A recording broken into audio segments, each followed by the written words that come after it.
అండి ఇన్‌స్టాగ్రామ్‌లో చూసి నైస్ హాస్పిటల్ నుంచి మాకు ఆర్డర్ అయితే వచ్చిందండి. ఓల్డ్ క్లయింటే అనమాట. ఇప్పుడు కలర్ ఇంప్రూవ్‌మెంట్‌కి, టాన్ కంట్రోల్‌కి సోప్స్, ఆయిల్ అవి తీసుకుంటున్నారు. ఎవరికైనా కావాలి అనుకుంటే ఆర్డర్ పెట్టుకోవచ్చండి. చాలా అంటే చాలా థాంక్స్ మేడం. మా ప్రొడక్ట్ నచ్చి మళ్ళా మళ్ళా ఆర్డర్ పెట్టుకుంటున్నందుకు. ఇప్పుడు ప్రెజెంట్ అయితే ఇదైతే గనక ర్యాపిడో చేస్తున్నామండి. Soaps, hair oil, shampoo, pimples తగ్గడానికి జెల్ అనమాట.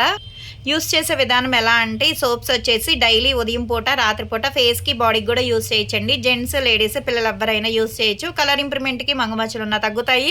స్కిన్ గూడా గ్లో అవుతదనమాట. డైలీ 2 టైమ్స్ యూజ్ చేయాలి. ఇదొచ్చేసి హెయిర్ ఆయిల్. మీరు ఎలా అయితే యూజ్ చేస్తారో సేమ్ అలాగే హెయిర్ ఆయిల్. కాపోతే హెయిర్ ఫాల్ కంట్రోల్‌కి, వైట్ హెయిర్ కంట్రోల్‌కి, డాండ్రఫ్ కంట్రోల్‌కి అయితే బాగా యూజ్ అవుతది. ఇది షాంపూ గూడా అంతేనండి. హెయిర్ ఫాల్ కంట్రోల్‌కి, డాండ్రఫ్ కంట్రోల్‌కి చాలా బావుంటది షాంపూ గూడా. సాఫ్ట్ అవుతది హెయిర్ గూడా. ఇదొచ్చేసి పింపుల్స్ తగ్గటానికనమాట. మనకి పింపుల్స్ ఎక్కడైతే వచ్చాయో ఆ ప్లేస్‌లో మాత్రమే నైట్ టైమ్ పడుకునేటప్పుడు మాత్రమే కొంచెం అంతా పింపుల్ ప్లేస్‌లో మాత్రమే పెట్టుకోవాలి జెల్‌లాగా కొంచెం. తర్వాత ఎర్లీ మార్నింగ్ ఎప్పుడైతే లెగుస్తారో అప్పుడు వాష్ చేసేసుకోవడమే. ఇవన్నీ తీసుకుంటున్నందుకు కాంప్లిమెంటరీ కింద అయితే గనక వాటర్ బాటిల్ అయితే ఇస్తున్నామండి. మాది మార్నింగ్ 10 టు నైట్ 10 వరకు కూడా ఓపెన్ అయ్యి ఉంటది. సండే కూడా ఓపెన్ అయ్యి ఉంటది. సెలూన్‌కి కూడా వచ్చి కూడా తీసుకోవచ్చు. లోకల్ అయితే ర్యాపిడో చేస్తాం, పోస్ట్ కూడా చేస్తాము. ఎవరికైనా కావాలి అనుకుంటే ఆర్డర్ పెట్టుకోవచ్చండి. కొత్త వాళ్ళు ఎవరైనా చూస్తున్నారంటే ఇవే కాదండి, మా పేజ్‌ని ఒకసారి చెక్ చేయండి. హెయిర్ ఫాల్ కంట్రోల్‌కి, డాండ్రఫ్ కంట్రోల్‌కి, తర్వాత కలర్ ఇంప్రూవ్‌మెంట్‌కి, బాడీ కలర్ ఇంప్రూవ్‌మెంట్‌కి డే క్రీమ్స్ ఏంటి, నైట్ క్రీమ్స్ ఏంటి, టాన్ లిక్విడ్స్ చాలా ఉంటాయి. ఒకసారి చెక్ చేయండి.